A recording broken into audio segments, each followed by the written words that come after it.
The president says it's mission accomplished in Syria. Do you agree? Is it mission accomplished in Syria? And what is the mission?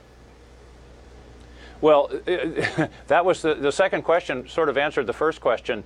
I think it's very difficult to say mission accomplished. If the mission is to deter the use of chemical weapons, we hope that will be the case. But we did a strike a year ago for that same purpose, and it was deemed a success, but the chemical weapons have continued to be used. So I think it's impossible to say at this point that the mission has been accomplished. They had, it was a more significant strike than a year ago.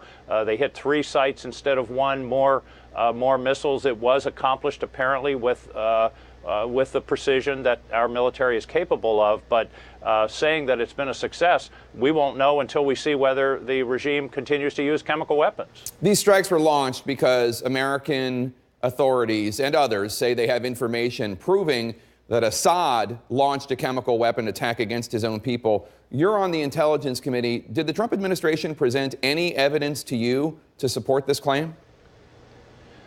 They did notify the leadership of the Congress on Friday before the strike, but I'm unaware that they presented definitive evidence of what the use of the chemical weapons was.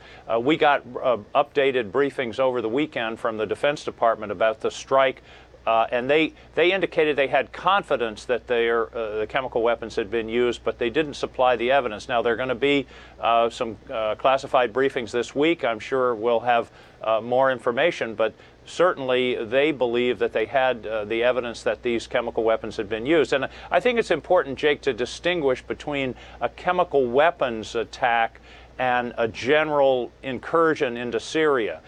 The former, chemical weapons have been essentially illegal worldwide for over 100 years, since World War I. They've been used occasionally, but that really is a red line for most of the world. So going in to take out chemical weapons capacity, which is what this strike was all about, is arguably within our national interest and justified.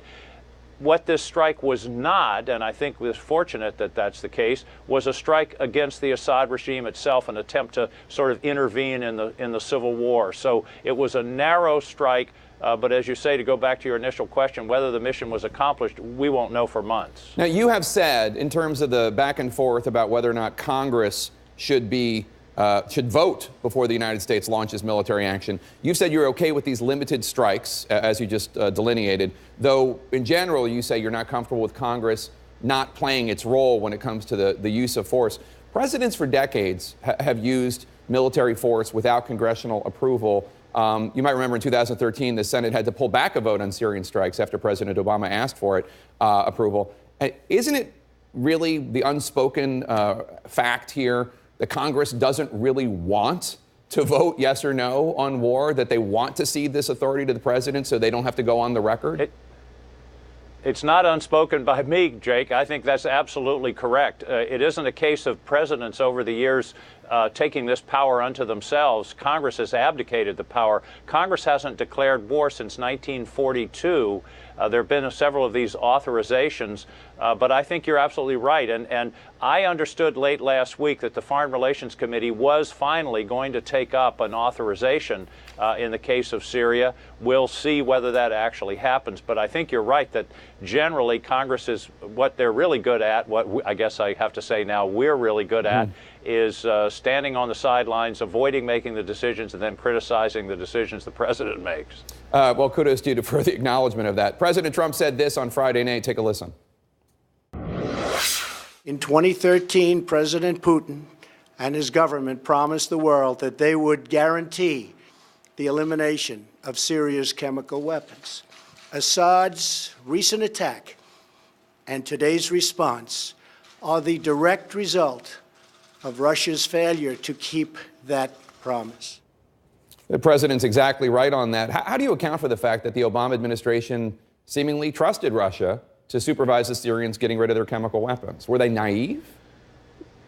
Well, I think perhaps somewhat naive, but also going back to that period, and I remember living through it, the Russians did, in fact, there was a great deal of physical on-the-ground activity of getting rid of chemical weapons. I mean, they were shipping them to a destruction site. I mean, it was being monitored. So it wasn't like it was pure promises. There was, in fact, activity involved in destroying and cutting back on the capacity. Now, whether Assad rebuilt that capacity on his own, it's hard to believe he would do anything without the Russians knowing about it. So I think, in essence, the president was right that the Russians essentially guaranteed that this wasn't going to happen again, and the evidence is at this point I haven't seen it definitively, but the evidence, the weight of the evidence now seems to be that they are using chemical weapons. By the way, Jake, they're killing their people daily. This morning they're bombing again without chemical weapons and still killing people, their own citizens. So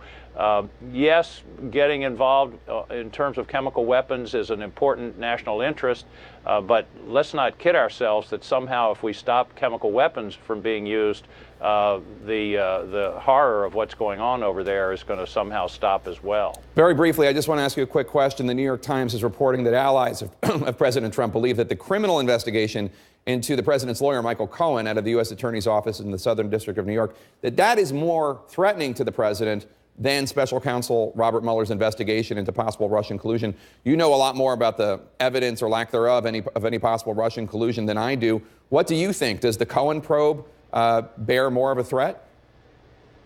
Well, I think it's really important to realize that what's going on in the District of New York is not under the Counsel Mueller. This is a separate investigation by a United States Attorney's Office in the Southern District of New York. So it's a separate deal. Whatever happens to Mueller, and I hope nothing happens, it won't affect that prosecution. I think it's a serious matter. There's no question, because Mr. Cohen's name keeps coming up in connection with all of these things, whether it's the Stormy Daniels or the Russians. He seems to have some involvement in all of those things. All right, Senator Angus King, independent of Maine. It's good to see you, sir. Thanks for joining us.